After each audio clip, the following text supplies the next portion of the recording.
Имя художницы Нины Жаба долгое время пребывало в забвении. Сегодня интерес к ее жизни и творчеству растет.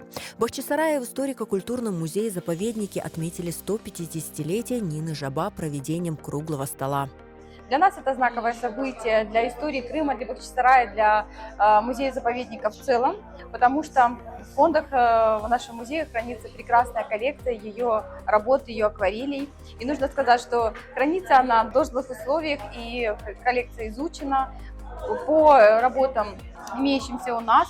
Издан был когда-то и переиздан каталог, посвященный жизни и творчеству Нины Константиновны Жаба. На мероприятии говорили о неизвестных фактах биографии Нины Жаба, о ее картинах, которые представляют огромную ценность в изучении истории и культуры крымских татар. Ведь в начале 20 века, живя в Бахчисарае, художница сделала множество зарисовок быта местных жителей, изображая традиционную одежду, ремесла, праздники и обряды.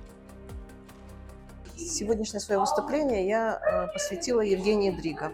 Это внучатая племянница Нины Жаба, которая очень много времени посвятила поиску информации, работе в архивах, в поисках информации, которая перелопатила семейные архивы и очень помогла установить некоторые факты биографии Нины Жаба, своей двоюродной бабушки. Нина Жабаның ижадыны біз журналымыз sayfelerinde belki de birinci sanlarından başlap aydınlattık ve gösterdik.